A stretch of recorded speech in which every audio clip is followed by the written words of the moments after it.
tó ọlọ́run ọba adúpẹ́ pé òkun adúpẹ́ ribiribi adúpẹ́ lórí jíjẹ adúpẹ́ lórí mímu adúpẹ́ lórí àlàáfíà àti kálọkábọ̀ wa ìṣọ́ tó nípa àtààbò tó péye tó wà lórí ẹnì kọ̀ọ̀kan wa adúpẹ́ tó mú wa padà sórí ìkànnì yìí lówùúrọ̀ yìí Olúwa adúpẹ́ lọ́wọ́ rẹ o adúpẹ́ ọlọ́run ànọ́bà ògógó ìwọ lọ́ba àjíkẹ́ ọba afẹ́nifẹ́re ọba àdúràpẹ́ agbẹnimọ́dẹ̀yìn afọ́nimọ́ṣẹ́rẹ̀gùn ọba alógúnlọ́lá ní ìlẹ́yẹ ọ̀gbọ̀gbọ̀ tí gbára àdúgbò abáwọ̀gbọ̀ tí yọmọ ẹ̀ nọ́ọ̀fìn ìbá wa kọ́ ní obìnrin akáṣọlérímọ̀rẹ́rù obìnrin bàmbàm tán yanyan ìbá yín o ẹ̀yin arúgbó aṣọ ọmọbalẹ̀ ẹ̀yin afẹ́jú ẹlẹ́yẹ tí wọ́n bàtà dẹ́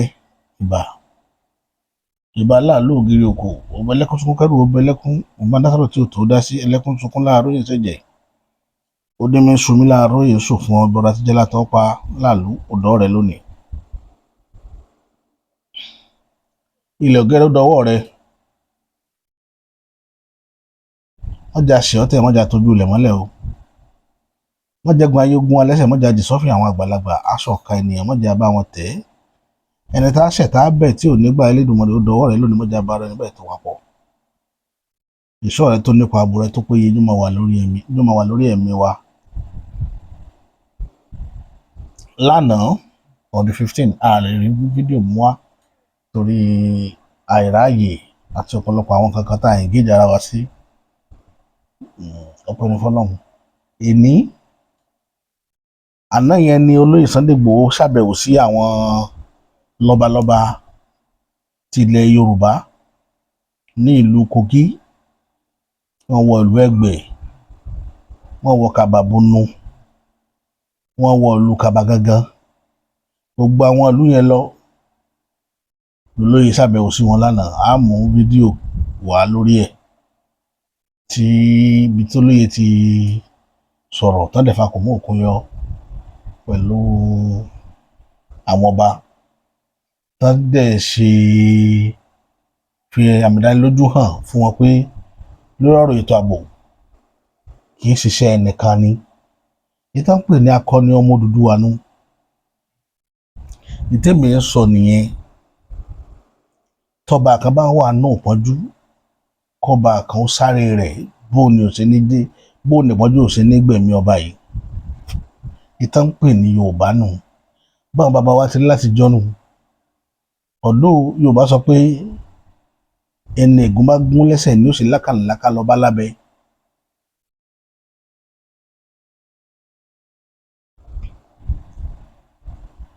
ṣùgbọ́n wà mí máa ń wà solution wà lọ́dọ̀ ẹni tí nǹkan ò ṣe, ẹni tí nǹkan ṣe lè má ronú kọ̀dọ̀ rẹ tí wọn náà bá múra tó gbéra pé tí sì sàwọn ará bíi mo lóògùn ẹ̀ lọ́wọ́ èèyàn náà máa gbéra wo ti pilẹ̀ṣẹ̀ wàá wo ti pilẹ̀ wàá wo ti bó lábá délẹ̀ Yorùbá wàá wo ti bó láti kára wá sí. èèyàn máa wò ń gbà mí tí wọn pé jẹ́ kí n lọ yọjú sáwọn ará bíi àwọn èèyàn mi ní nǹkan ṣe wọ́n bẹ̀. mo ní mo fi pé gbogbo àwọn ọba yẹn ń gbà yẹn á dẹ̀ pé gbogbo àwọn ọba gbogbo àwọn tó pera wọn lórí aládé ààrẹ lè tó dáhùn tó lọ sílùú Ẹ̀gbẹ́ even ilẹ̀ Kwara ń bí nítòsí ń bí gbogbo èmi ní baba ńlá ní kí ló kọ àwọn ìlú tó bá ti kó lóru tán yìí. ìlú sísítà wa Yorùbáwùyí gbogbo ẹ bẹ́ẹ̀ lọ́bẹ̀ yẹn nígbà tí wàhálà yẹn dé bá wọn láti last year ó sọ́ba kankan lẹ̀ Yorùbá tó dìde tó lọ bá wọn tó ṣe ẹlẹ́ńbẹ̀ ń bọ̀ láti rìnrìn àjò yìí tàbí tó ti wá invite wọn pé ẹ wá ẹ máa bọ̀ ẹja wa tún sà ẹ mọ̀ pé téèyàn bá pàtọ̀pọ̀ ìtọ́ máa hó ni ó wà lára nǹkan tó dé kí àwọn Fúlàní sì máa lẹ́mìí fáwọn fẹ́ gbéná wojú wa nílẹ̀ Yorùbá. tó bá jẹ́ pé bí wọ́n ṣe wọlé Kwara yẹn àwọn tòkè ń bí náà ya wọbẹ̀ ni pé níbo lẹ́fẹ́ gbégbà possibility wà kí gọ́ọ̀mẹ̀ntì gò ti wá solution sí. possibility wà káwọn ti rán wọn ṣe orí pé ibi tẹ́ fẹ́ wọ̀ yóò dá orílẹ̀-èdè Nàìjíríà rú ogun ńlá dẹ̀ bẹ́ẹ̀lẹ̀. possibility wà káwọn ọmọ tí ń gbésùmọ̀ míì fúnra wọn rò pé tí kìíní bá lọ di woro sí woro gbogbo àwọn èèyàn àwọn tí wọ́n ń ta fúra kiri lẹ́gbẹ̀ẹ́ títì tí wọ́n ń ta wàrà ẹ̀mí wọn ò dé o possibility wà kí àwọn tí ń ta fúrá kiri kí wọ́n sọ pé àwọn akọ́ àwọn tí ń ṣe àwọn nu ṣùgbọ́n ká máa wo ìyẹn ni kí ìyà ọmọ jẹ́ ó wà lára tí ń fìyà jẹ ìran Yorùbá eléyìí tó mú mi ké sí bàbá Bọ́lá Ahmed Tinubu last year gan mo dẹ̀ ké sí wọn lọ́dún iná pé kò dá bẹ́ẹ̀ ṣe é ṣe yìí ẹ̀yin alágbára ń bẹ lọ́wọ́ yín lónìí nígbà Buhari wà ń bẹ kò sí báyìí olóyè Sunday Igboho ní káìmọ́ náà mímọ́ òun ni wọ́n ṣe sí Salisu gangan tí Buhari fi lé ẹ̀mí olóyè Sunday Igboho kiri Ọlọ́run fi ẹ̀mí olóyè lé wọn lọ́wọ́ àwọn ajẹ́kẹ́ máa mọ̀ ní gbogbo ìgbà tá a bá ń sọ̀rọ̀ afẹ́kẹ́ àwa tá a jẹ́ olólùfẹ́ yín afẹ́kẹ́ bọ́ọ̀tà kẹ́yìn náà sọ ni bọ̀ ẹ̀yin wá ń dákẹ́ ó wà lára tí ń jẹ́ káwọn èèyàn máa ronú ìjọba yín pé kò sí bẹ́ẹ̀ ṣe lè máa wò kẹ́ máa plan nǹkan tó dáa tó láyé tẹ́ ẹ̀ bá jáde kẹ́ sọ̀rọ̀ táwọn èèyàn mọ mission yín ọ̀gọ̀rọ̀ àwọn èèyàn nínú 100% àwọn èèyàn tẹ́ gbẹ́kẹ̀lé pé àwọn èèyàn mi rèé bíi 98 ni ò nígbàgbọ́ nù yín nítorí irú àwọn wà báyẹn òun ló jẹ́ káwa ọmọ kan mọ yín létí gbogbo gbà á dẹ̀ rí pé ẹ̀yin ṣe tí ẹ̀ máa bá sọ̀rọ̀ àfi tí inú mi ní í ṣe òun ló bá gbogbo ló jẹ́ kó gún pọ̀ lórí ìjọba tó wà ń ta léde ní tá a sọ̀rọ̀ ogun wa pọ̀ débi pé bọ́ọ̀ lọ́wọ́ bá yanjú ẹ̀ kò sí tó kàn mí pẹ̀lú ogun yín gọ́sà wa ti sọ tiwa táwọn sọ. àwọn arábẹ́ lolóyè Sunday Igboho wa yọjú sí lánàá ní Kogi inú mi dùn gan because a máa ń neglect wọn àwọn ará Kogi púpọ̀ wọ́n dẹ̀ máa dá sí gbogbo ohun tí bá ń ṣẹlẹ̀ lókè ń bí nífun tó bá jẹ́ tó owó wọn ò dá sí tó náà mọ̀ pé ilé àwọn nìyí but mo fẹ́ káwọn èèyàn kan lọ nígbàgbọ́ tẹ́ bá lọ wo ìtàn Yorùbá dáadáa ọ̀pọ̀lọpọ̀ àwọn ibi tí ìlú ti kọ́kọ́ bẹ̀rẹ̀ lẹ̀ Yorùbá gan àdúgbò yẹn náà wà nínú wọn Ọlọ́run kan ni bí ó ṣe rí nìyẹn tẹ́ bá wò area yẹn lọ́yọ́ ti bẹ̀rẹ̀ ló ti exist etí odò Ọya ló ti exist Òwu tó wá fọ́n káàkiri ilẹ̀ Yorùbá lónìí ibẹ̀ ni ìlú tí wọ́n wà orílẹ̀ Òwu nígbà tí Tájàká tí ó fọ̀yọ́ lẹ̀ tí Àjàká ó fi Ọ̀yọ́ lẹ̀ fún Ṣàngó nínú àwọn ìlú yìí ní Kogi ààrẹ ìlú tó yẹ pé Àjàká ló dálẹ̀ níbi tó sàtìpó lọ kó tó padà wá sọ́yọ́ torí tí lágbára kan bá kó nínú ìlú yóò kó táwọn èrò rẹ̀ ni.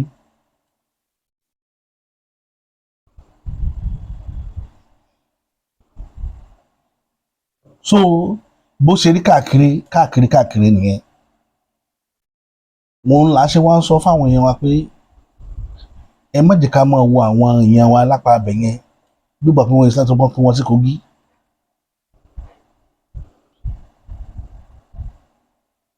orí ló pín wọn sí Kogi bọ̀ ẹ̀yà Yorùbá ni wọ́n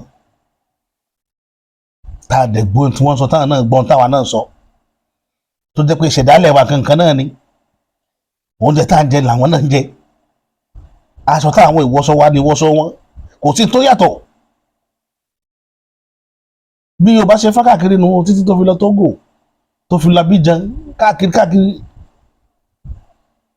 ẹ jẹ́ mú fídíò bí olóyè ṣe lọ kí wọn wá ìmọ̀jẹ̀ kọ́rọ̀ ò pọ̀ jù. Bàbá wa Bọ́lá Ahmed Tinubu àǹfààní tí mo nílé ní láti wá rí ẹ̀yin bàbá mi kábíyèsí wa ń bí láti fún mi ní àǹfààní Kaba ní palace ọba àrò ilẹ̀ òkun ní Kogi. mo gbọ́dọ̀ dúpẹ́ lọ gbogbo ẹ̀yin bàbá mi gbogbo ọba alẹ́ Yorùbá pátápátá nígbà ní mo dárúkọ yóò pẹ́ torí pé àwọn bàbá wa yìí àwọn lọ́lọ́run lò láti rí president ọmọ rẹ lọ́mọ yìí kò ṣe nǹkan kan ohun tó ń sọ náà ni pé àwọn bàbá mi á sọ fún pé president ọmọ rẹ ni ọmọ yìí kò ṣe nǹkan kan ohun tó ń sọ ni pé ẹ má pa ìran mi mọ́ àárí ẹ̀sùn kankan tá a lè kà sí lẹ́sẹ̀ ẹ jẹ́ ọmọ bọ̀ǹlì kó wá mójú tó ṣe kù ká dúpẹ́ fún àwọn bàbá tí wọ́n lọ ká tó wá dúpẹ́ fún pírẹsidẹ́ǹtì tó gbà tí ọba gbà kó sún tá a sì ọdún karùn-ún rèé tí mo ti wà lẹ́yìn odi lẹ́sùn pé ẹ mọ́ pa wá ẹ lè pa wá àwọn ò lè ṣe ohun tẹ́yìn ṣe yìí nílùú yín ká wà lórí oko wa nulẹ̀ wa àyè bàbá ní àyè nílùú ẹni ká fọnù rọ lẹ máa ń wí a sì wá wà nulẹ̀ wa tí ẹ wà bẹ ìjì wa gbé ká mọ lọ gbé mílíọ̀nù wa nílùú tó lọ́ba tó níjòyè àdúgbò pé pírẹsidẹ́ǹtì wa gbọ́ Ọlọ́run jẹ́ kí ẹ̀mí wọn gùn ìjọba ẹlẹ́ẹ̀kejì tí ń bọ̀ yìí kọ́lọ̀ fi rọ̀ wọ́n lọ́rùn torí pé bàbá Tinubu wọlé ẹlẹ́ẹ̀kejì gbogbo wa náà la mọ̀ yẹn nígbà jẹ́ pé àwọn ará wájú ṣe mẹ́jọ bàbá náà ó ṣe mẹ́jọ alùbáríkà àwọn bàbá tó jókòó yìí torí pé àwọn bàbá yìí òṣèlú ló dé ní nǹkan dàrú wọ́n ní ọba ba lórí ohun gbogbo ni lẹ́yìn Ọlọ́run àwọn bàbá tó kàn rèé tí wọ́n bá sọ pé báyìí ni ó gbọ́dọ̀ rí bẹ́ẹ̀ ṣùgbọ́n gbà tí àwọn olóṣèlú dé wọ́n yí nǹkan po wọ́n tọwọ́ bọ̀ ọ̀bọ̀n sì tọwọ́ bọ̀ náà àṣẹ yẹn sì ń bẹ̀ ń bẹ̀ ṣùgbọ́n àwọn bàbá ìrọ̀nù àṣẹ tí ń bẹ lẹ́nu wọn ò gbọ́dọ̀ fi ṣépè fún àwọn ọmọ tí wọ́n ní torí pé ohun tí wọ́n ń jọba lé lórí náà ni àwọn aráàlú ìjọba lé lórí wọn pé wọ́n jọba tó dáa náà ni àǹfààní tó ń fèmí láti wá pé ká wo nǹkan tá a lè ṣe sí ọ̀rọ̀ ààbò ìlú wa torí ìlú wa níbi ìlú mi ní.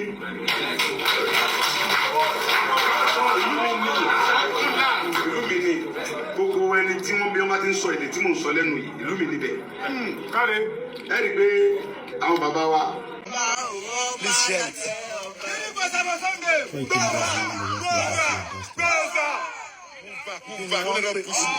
ibi ni wọ́n pè ní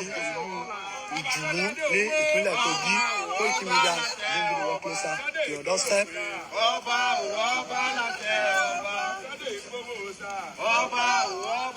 Koiki Media bring the work closer to your doorstep. Koiki Media bring the work closer to your doorstep. fídíò yẹn lẹ wò yẹn wọ́n kí olóyè inú ọba yẹn sáà ń dùn ni láti rí olóyè kí ni mo fẹ́ fàyọ̀ ń bẹ̀ ni pé wọ́n ní tẹ̀yìn bá rí ọlọ́rọ̀ ẹni sọ̀rọ̀sọ̀rọ̀ lèèyàn máa dà ìyá rẹ̀ pé ńgbà tí olóyè yọjú sí gàngàn kì í pé olóyè kó gbọ́n dání ó kó àdàdà nílò gàngàn tẹ̀ bá rántí ó lọ wọ́ ọ̀nà Sálíù ni pé ọ̀ fi orí ilẹ̀ tó wá ti mọ̀ pé ọ̀ ní jẹ́ kí ìlú nísinmi mo fún ọjọ́ mẹ́jọ kí ó kánángárà rẹ̀ kù mí gbà tó sì fi dijọ́ mẹ́jọ tí olóyè ó padà wá ti kẹ́rù gbogbo ìgbà tó lóyè sì wà lé kò síbi kankan tá a ti gbọ́mọ́lẹ̀ Yorùbá tí àwọn Fúlàní ń gbé Sùmọ̀mí wọ̀ kó tó di pé wọ́n wá lé wọn sẹ́yìn odi gba wọ́n wá lólóyè sẹ́yìn odi làá tó tún gbúrò pé Fúlàní ń jẹ kó wa táwọn fẹ́ràn jẹ kó wa káàkiri ẹ wo kéèsì Ìbàdàn Fúlàní ò yẹ dàbẹ̀rú ṣùgbọ́n ṣé Fúlàní lè dá Yorùbá mú lápá Ìbàdàn mo mọ̀ ń ro gbogbo gbà ipa Fúlàní ò ká àwọn ará Ìbàdàn tábà túbà dánlẹ̀ pẹ̀lú Fúlàní ntẹ́ ẹ̀fẹ́ ó ṣẹlẹ̀ gbogbo ntẹ́ ẹ̀fẹ́ kó ṣẹlẹ̀ yóò ṣẹlẹ̀ Ìbàdàn ráàyè wàhálà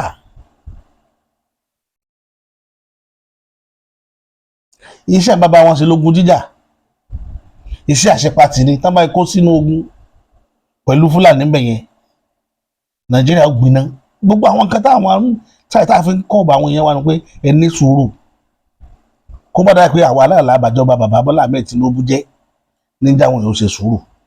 ṣùgbọ́n bàbá ò sọ̀rọ̀ bàbá ò sọ̀rọ̀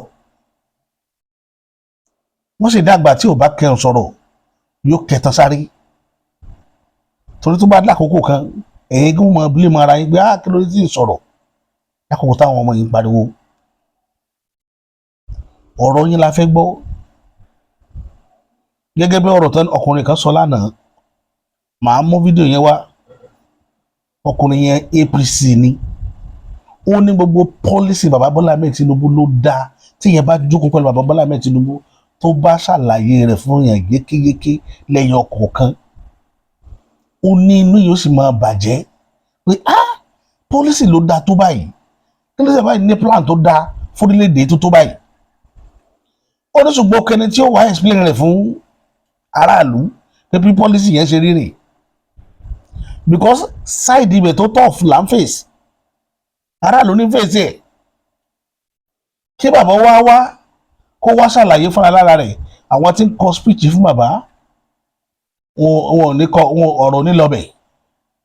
kí bàbá tẹ̀ fàyè lẹ̀ unscripted speech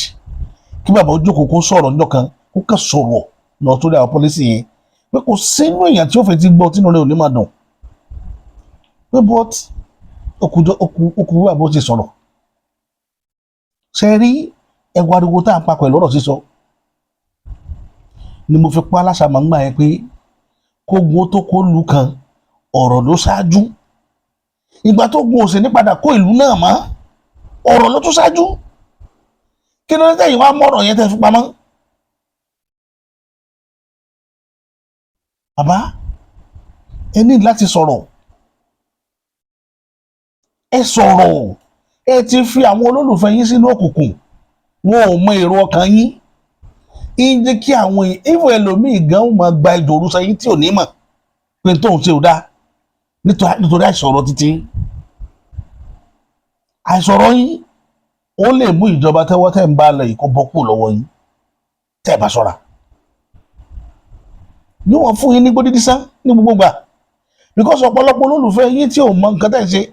ni ó padà lọ bí ebi ò ní pààyàn kó má nídìí ẹ fẹ́ fi pa orílẹ̀ ìlú yìí fòdìdí gbogbo ọdún tẹ́ fi ń ṣèjọba níbi fi ń pa orílẹ̀-èdè yìí ẹ wá sọ̀rọ̀ ẹ fọ̀rọ̀ tí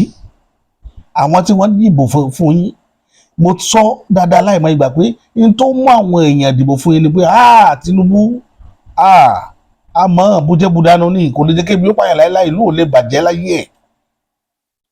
wọ́n rí ìjọba tí Buhari ṣe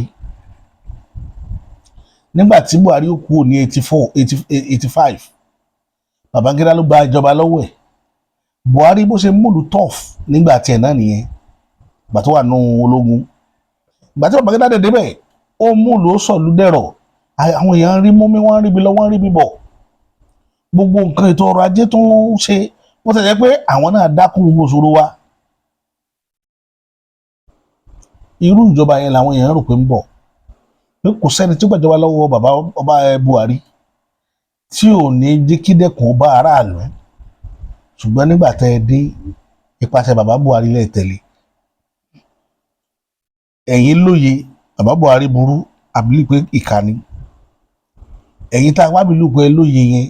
àwọn èrè tí yín kẹ́ ẹ bá wa sọ̀rọ̀ lóní scripted speech lẹ́sìn sọ lẹ́ ń kà fún wa dọ́là kò tí ìsìjọ́ kan tẹ́ ẹ dúró tẹ́ ẹ kàdédé bẹ̀rẹ̀ ọ̀rọ̀ pé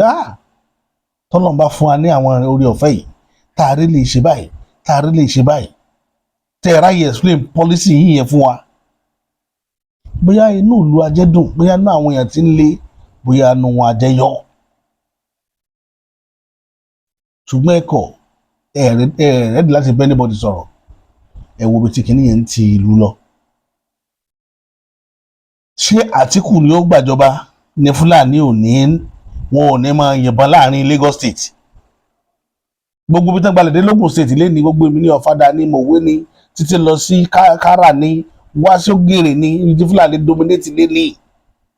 níjọ́ kan wọ́n kàn sọdé sọ̀bí inú lẹ̀ ẹ mọ́ bá ṣe tán bá ti láwọn èèyàn wá ń jọba tí wọ́n kàn dédé máa dú àwọn èèyàn lọ́rùn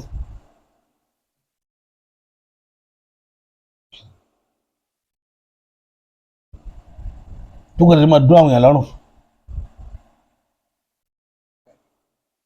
ìdí nìyẹn tá a fẹ́ ń pariwo tantan ẹ gbọ́rọ̀ tí brọ́dà wa yẹn sọ kò tó dùn lẹ́nu tèmi ẹ̀yin ẹ gbọ́ ẹ gbàlàyé tó ṣe.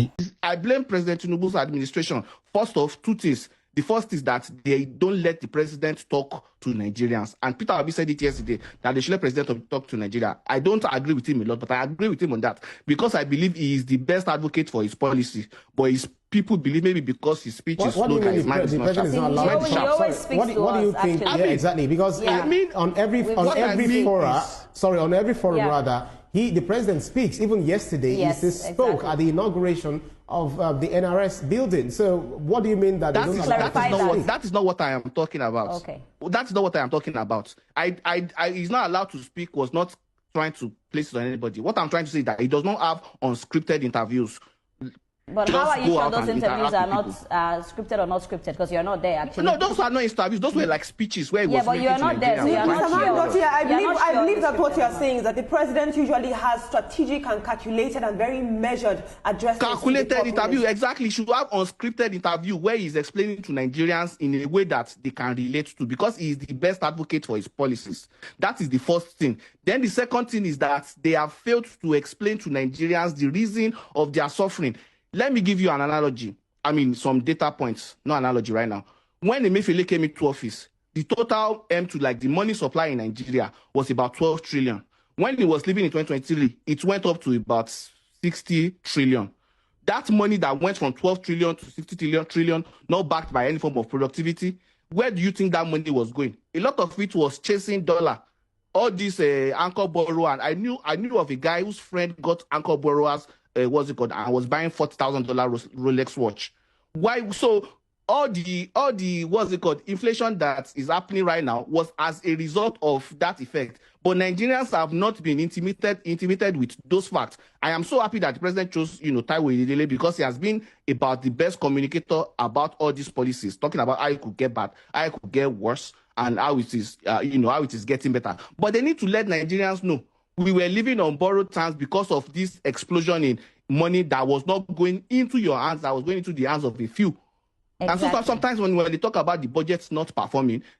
I understand that maybe they are trying to control money supply, because if you still push out money with the budget, inflation will go haywire. So if you don't level with the people, if you don't interact with them, if you don't communicate with them, then you are leaving space and vacuum. Nature abhors a vacuum. You are leaving space and vacuum for the ADC to come and exploit. And I am going to also be exploiting that vacuum in trying to, educate Nigerians about the policies that the president has gotten very right, which is the subsidy removal from both oil and dollar and what's it called. And then I'll be talking about the import duty, because it is still too high. The president reduced the import duty of rice from 70% to about 50%. That is to say the price of rice that you are going to eat is still going to be more expensive. We need to drop it down very, very significantly. Exactly. The import duty on cars, the same thing. Exactly. So the president needs to do that. I needed to have done that since. So that is why I'm angry. Thank you so much. Please don't be angry on TV. Thank you so much, Mr. Maridotti. I'm saying probably after the conversation this morning, I'll send you some videos where the president has spoken to Nigerians heart to heart. I'll share it with you just after the show. Thank you so much for joining us this morning. Mo mọ̀ pé ẹ máa ti understand nǹkan tí mo try sọ lórí ọ̀rọ̀ unscripted speech. Ta ni ó yẹ kí bàbá ó wá kó kàn sọ̀rọ̀, kó bára lù sọ̀rọ̀. Gbogbo policy tá a lò yìí o, ibi tá a ti ń retí rẹ̀ rí, àkókò tí yóò forí sánpọ́n rè, tára ló bọ̀ sínú ìgbádùn. Ṣùgbọ́n mo sọ pé ẹ lọ fọkàn balẹ̀, níbo la fẹ́ fọkàn balẹ̀ sí bàbá nínú ibi. Sẹ́ńtẹ́ bí ń pa á máa fọkàn balẹ̀.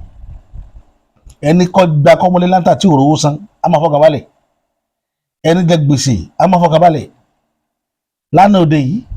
tí fọkàn bá bẹ̀rẹ̀ láàrin ìlú ni èèyàn ní máa gun FX 350 FX 350 Lexus kó wá rí i pé ọ̀sà ló kù tóun ó lọ bẹ́ sí. Èèyàn ní máa gun náà. Ìlú ò fararọ ni, ara òdèlú, gbèsè pọ̀ lọ́rùn àwọn èèyàn. Èyí náà wo condition yìí ọkùnrin yìí ládàá yìí tó fi fídíò àwọn ènìyàn náà hàn yìí. Ìwé ìmọ̀lẹ́wé kò eléyìí ò ṣẹlẹ̀ rí o, ó ṣẹlẹ̀ lójú mi live and direct. Ẹni tó ní mọ́tò yóò dúró sẹ́gbẹ̀ẹ́ ilẹ̀ lọ tọ́ọ̀nù padà kí n tó dé ìmẹ́sì orí bẹ́ sínú omi òun yẹn lórí ọkọ̀ nínú ọkọ̀ ojú omi ẹni yẹn nì. Mọ́tò mi rè èmi gan mo pe àwọn lásìmà nígbà kan máa bọ̀ èmi gan mo pe àwọn lásìmà live and direct eléyìí bẹ́ sínú omi lójú mi ni live and direct. Òun lè lè èmi mo gbé kóòtù sẹ́yìn mọ́tò to avoid further accidents. Òun lè lè plate number mọ́tò yẹn rè plate number mọ́tò yẹn lè. Ó kó fóònù méjì sínú mọ́tò, fóònù méjì nìyẹn nínú mọ́tò. Òun ni fóònù méjì ló kó sórí síìtì yẹn pẹ̀lú power bank ẹ̀. Èmi mo pe ọ̀gá àwọn lásìmọ̀ tó wà yánà òwòrò. Ọ̀gá yẹn ló wọlé síìtì nínú ọkọ̀ ojú omi yẹn. òun là àwọn ọlọ́kọ̀ ojú omi gbé sínú ẹ̀yẹn. tó fẹ́ lọ kán lumi ó tẹ̀ tí kán lumi ní ó páàkì mọ́tò ẹ̀ ó dẹ̀ kán lumi ṣé kó mi mọ́ gbóhùn lọ káwọn tí ń pẹja kí wọ́n tó rí ó tẹ̀ yẹ pé ikú ọ̀hún gan ọ̀rọ̀rùn láti kú mo mọ̀ pé ká pé bóyá kò rẹ̀yìn rescue rẹ̀ ni yóò lọ yóò kú tòró ti ní examination kó kú bọ̀ ó ti pàdé àbúrò kú nínú nísàlẹ̀ omi kí wọ́n tó yọ jáde kò jẹ́ kọ́kàn rẹ̀ ó balẹ̀ àti lè lọ mórí pé kú ò ṣe kú kò rọrùn. Bàbá ẹ bá lù sọ̀rọ̀ ẹ bá àwọn èèyàn yín sọ̀rọ̀ ẹ dé wọn mọ tí ń ṣẹlẹ̀ gangan kí ló ṣẹlẹ̀ gangan kí ló mú adénú kọ̀ọ̀dúṣà tá a wà tá a fi bọ́m̀bẹ̀dẹ̀ ní torí kì í ṣàdéhùn tá a ní pẹ̀lú yín rè ìdí nìyẹn tí mo wàrà ló bínú sí yín ọ̀rọ̀ mi ò ní jù báyìí lọ lórí ìkànnì ilé nìyí títí tá a fi mọ mákọ̀tún ètò mi wà lórí ìkànnì yìí èmi ti yín tòótọ́ Bàbá Àṣà.